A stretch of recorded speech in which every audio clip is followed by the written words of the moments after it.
नमस्कार, मीनस किचन मध्ये तुम्हा सर्वांचं स्वागत आहे। आज मी तुम्हाला गोड पुऱ्यांची रेसिपी करून दाखवणार आहे। चला तर मग लागणारं साहित्य दाखवते मी तुम्हाला। हे मी काय केलेलं आहे, 3 वाटे गव्हाचं पीठ घेतलेलं आहे। त्याच्यामध्ये आपल्याला अर्धी वाटी रवा मिक्स करायचा आहे। हा बारीक रवा आहे, हे पहा। याच्यात 2 चमचे तीळ टाकून घेणार आहे मी, हे पहा।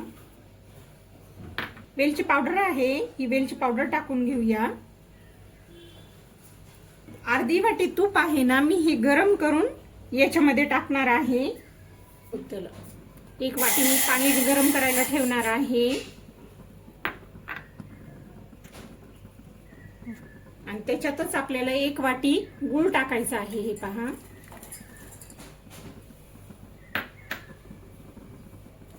हा गूळ छान याच्यामध्ये मिक्स करून घ्यायचा आहे आपल्याला।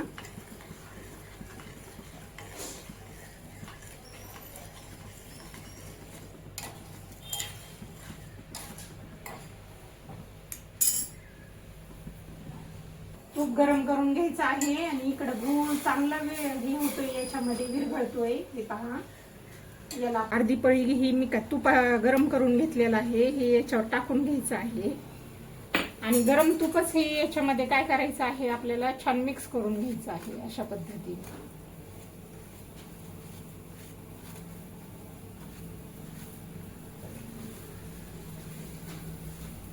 आता इकडे मध्ये आपण काय केलेलं आहे, तूप टाकून घेतलेलं आहे, ते छान मिक्स झालेलं आहे याच्यामध्ये। आणि हे काय करायचं आहे, हे पहा, अशा पद्धतीने हे घट्ट होते। याच्यात आता मी हे गुळाचा पाक करून टाकणार आहे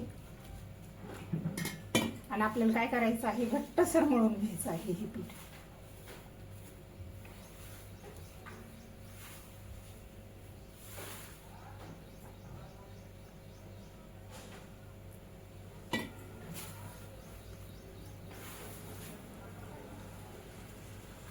हे पहा, अशा पद्धतीने काय करायचं आहे, घट्टसर मळून घ्यायचं आहे आपल्याला। आणि याला काय करायचं आहे, अर्धा तास भिजून द्यायचं आहे। हे पहा, छान घट्टसर मळून घेतलेला आहे मी। हे पहा, आता मी काय करणार आहे, ह्या पुरी यंत्रामध्येच पुऱ्या करून घेणार आहे अशा पद्धतीने।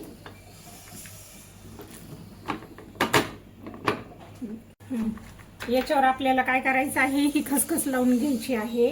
हे पहा, अशा पद्धतीने मी थोडीशी खसखस लावून परत डबल एकदा प्रेस करणार आहे। हे पहा,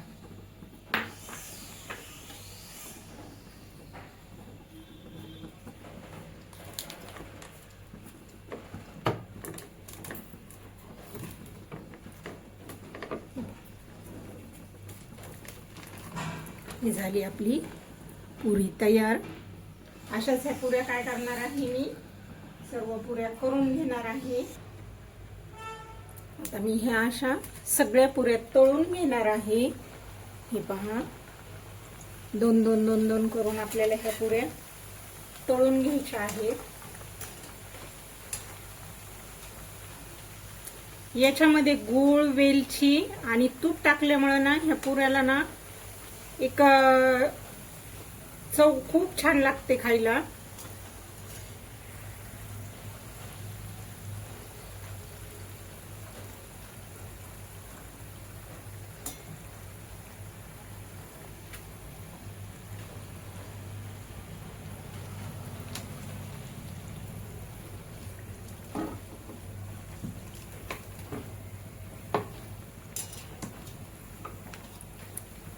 आषाढ महिन्यामध्ये किंवा आपण ह्या पुऱ्या कणी प्रवासाला जेव्हा जायचंय ना आपल्याला, तेव्हा आपण ह्या करून आपण 8 दिवस ह्या पुऱ्या खाऊ शकतो, तिखट आणि गोड पुऱ्या।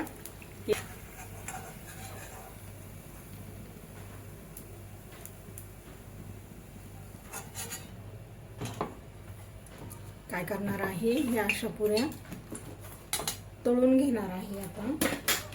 हे पहा, आणि याला खसखस लावल्यामुळे काय होतं, पुऱ्या दिसायला पण छान दिसतात। पहा, हे झालेले आहेत आपल्या गोड पुऱ्यांची रेसिपी तयार।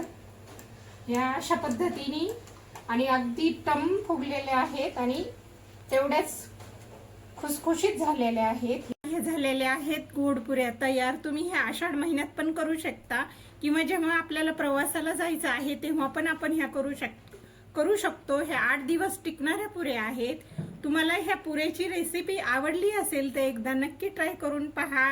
आवडली तर लाईक करा, शेअर करा आणि नवीन असाल तर माझ्या चॅनलला सबस्क्राईब नक्की करा. आणि हे पहा ह्या पुऱ्या कशा झाल्यात तर अगदी कडक आणि तितक्याच त्या चवीला अप्रतिम झालेल्या आहेत. हे पहा अशा पद्धतीने हे पहा आणि गोड पण अगदी प्रमाणात झालेला आहे.